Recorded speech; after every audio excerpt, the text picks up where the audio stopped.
You're with Julian on the Brown Note and Dave Chappelle and Netflix versus the entire world. A semi-review of The Closer, which is the final, it says here, of 6 Netflix specials. I've reviewed, I think, 4, so I don't know where that extra one's creeping in. A little while ago, a couple of years ago on the show, I think I put them all into the same bracket of an average of 8 out of 10. Now, Dave Chappelle from Washington is arguably the world's most preeminent stand-up. He crosses lots of boundaries.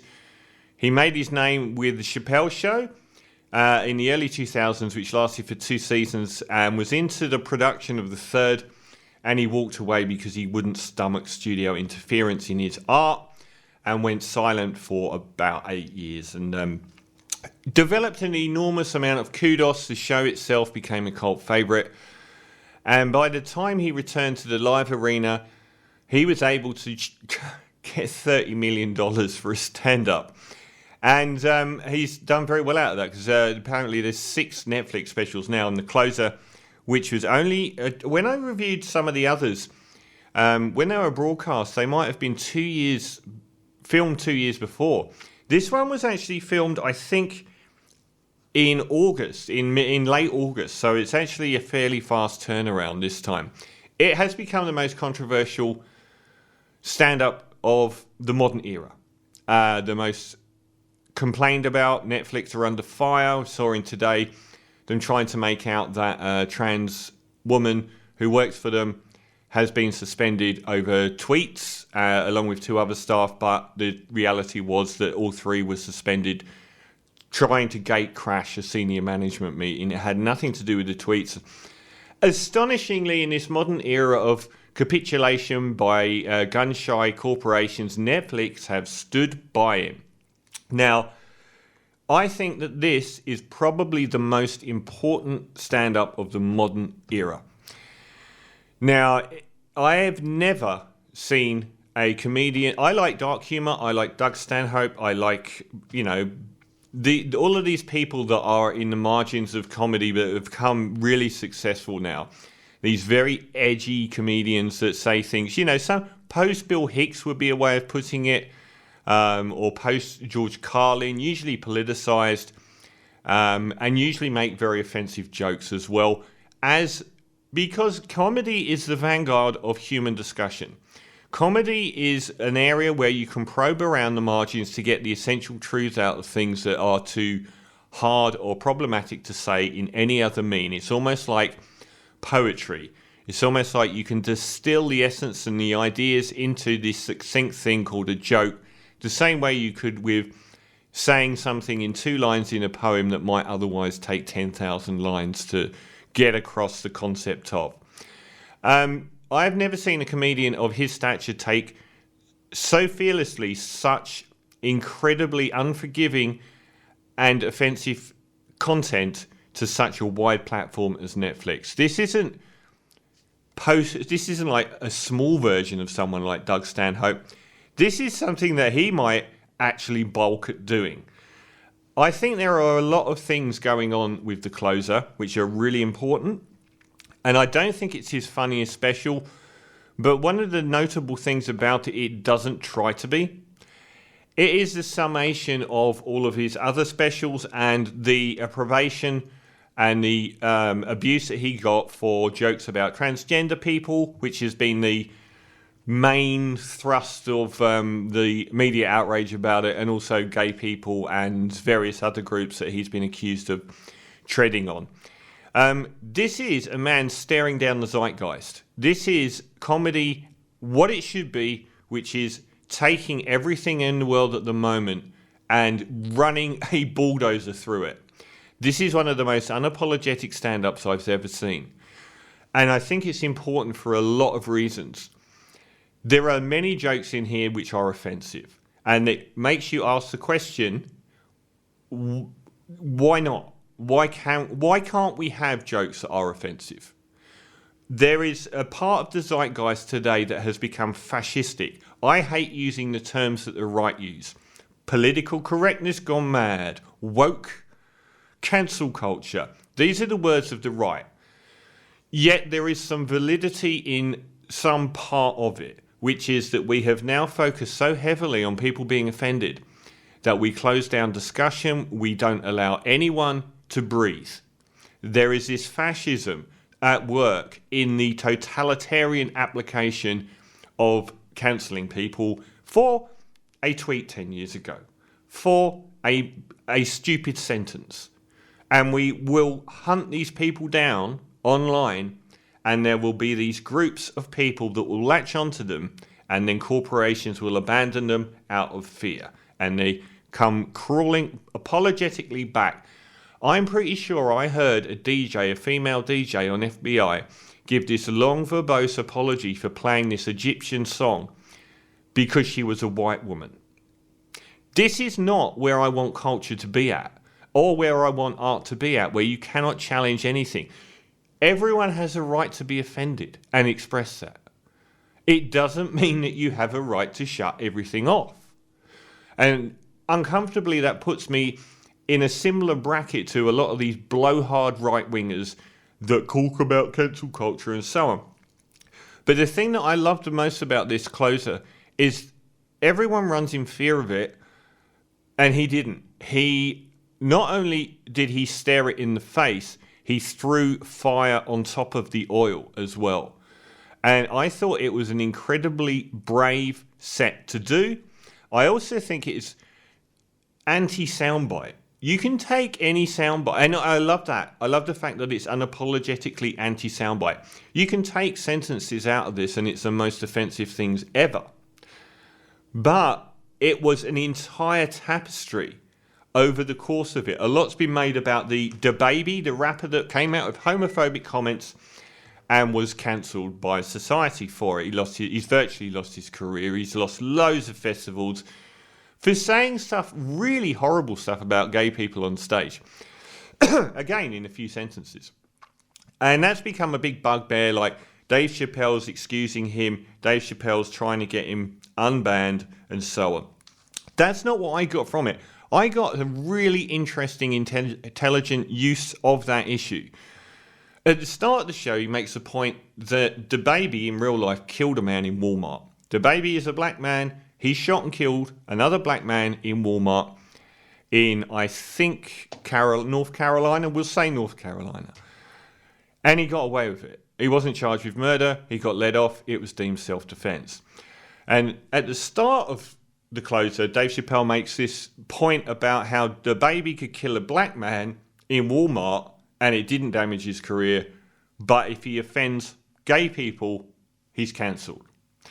But then, which was a good point, but then later on in the show, he flipped it and made a point that in, say, North Carolina, a man can kill a man in Walmart and it isn't illegal, but they've banned transgender people from using a different bathroom. And it's stuff like that that is falling between the cracks in the appraisal of the show. There is a lot in it that is incredibly combustibly offensive, deliberately. Why can't we have that? Why can't we have someone raving like this? This is someone that is clearly intellectually engaged in these issues, but is also... It's almost like he has grasped comedy back from the brink of being obsessed with all of these... The idea that you can't upset people anymore. That's the only thing that matters in activism. I've said this about activism, about pronouns and things like that. If you are someone that can care about your pronouns, you're probably part of the least persecuted group of people on planet Earth already. And he makes a big thing about how the Stonewall people were so fierce and fought very strong battles that were relatable to the civil rights movement of Martin Luther King, whereas people that are offended and upset today are completely distant from that. He continually ties and weaves things together like that throughout the show. This is not a show that most people will like to watch, particularly if you can't get over a sentence not fitting in the paradigm of not gratuitously offending a group of people. He makes a joke relatively early on that's offensive towards Jewish people, and the audience sort of go, and he makes the point of, that isn't anywhere near as far as I'm going. This was a deliberate show. This wasn't somebody just lashing out. This was a pre-planned full frontal scorched earth assault. And good. I want to have a space in the world for these things. I want this dialogue to be allowed to happen. And the most amazing thing of all is that Netflix have stood by him. The amount of people we see dumped for the most ridiculous things.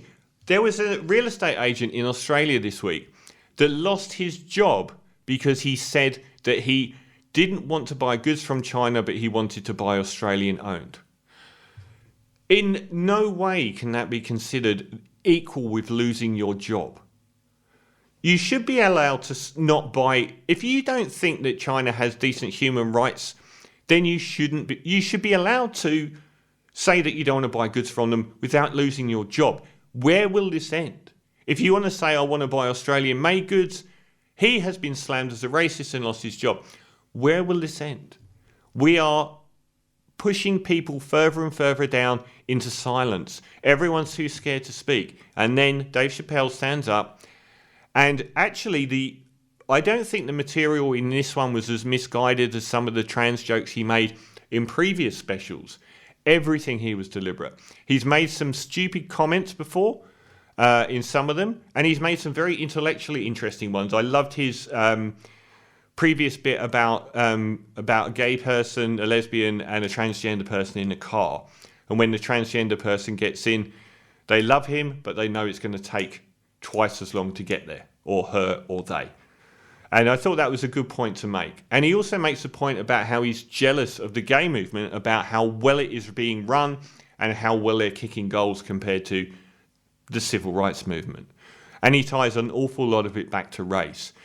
And people have said about how they don't think that's, they think it's disgusting that he would try and use race about that. Or that he would stand with J.K. Rowling and he would try and use feminism against trans people and so on like that. But the overarching themes cannot be reduced into sound bites. There was an enormous amount of purpose to this special, the like of which I haven't probably seen. He made no effort to be particularly funny. He made no asides or tales like he did about Juicy Schmole in the previous ones, where it was just hysterically funny.